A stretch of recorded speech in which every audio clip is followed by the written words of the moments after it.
Excellent stories, unearthing the power of together.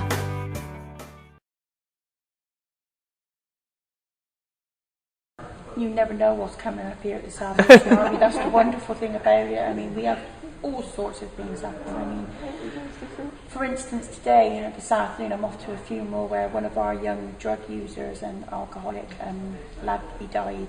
His name was Simon. He was 45 and he died a couple of weeks ago. A big part of Stroud, everybody knew him, and he used to come in here to play the piano. Because I'm very proud to be able to say this, and it's an honour really, that he always used to say to me that this was the only church that would let him come in and play the piano.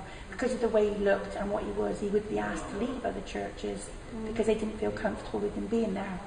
Because he was a naughty lad and he would take things, but you just didn't put the opportunity in his way, you know.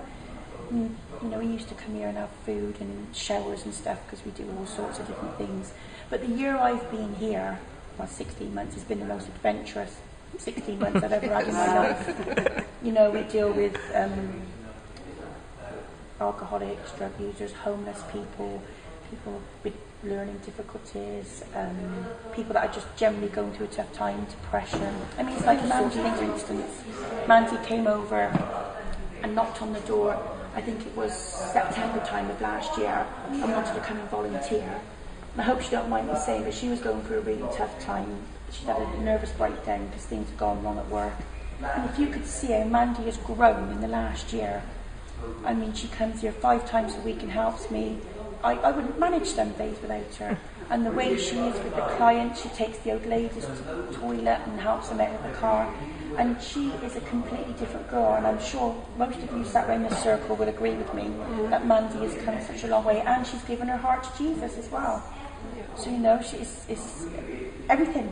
We've got a whole lot, you know, for the Salvation Army, and the way they welcomed me in the Forest of Dean with Vivian, and gave me the opportunity to do the things that, you know, that she gave me to do. I wouldn't be where I am today, because when I joined church and Vivian came into my life all those years ago, she opened her hands and said to me one day, right, what would you like to do?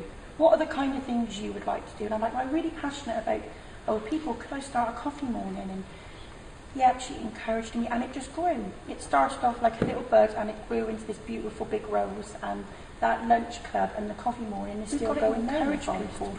I mean, Mandy always used to say, oh, nobody wants me, I'm no good at nothing, and this and that. No, Mandy's got a gift for all sorts of things. She loves people, she cares for people, and you have to encourage people. You have to encourage people with what shines through in them. That's it. Not, you know, and not just, it's not just lip service. You can't just say things. You've got to stick to things. You've got to, you know, and also another thing which I learnt from Vivian is you have to let the community build itself as well.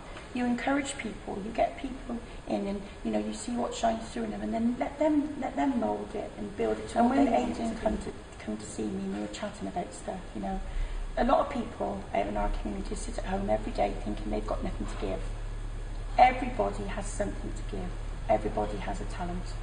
Everybody, and we as leaders and as people that are giving our lives to, you know, to do this kind of work, we have to support these people and encourage them, to bring them out of their houses, to get them back into the community and make them feel that they are, you know, they are worthy.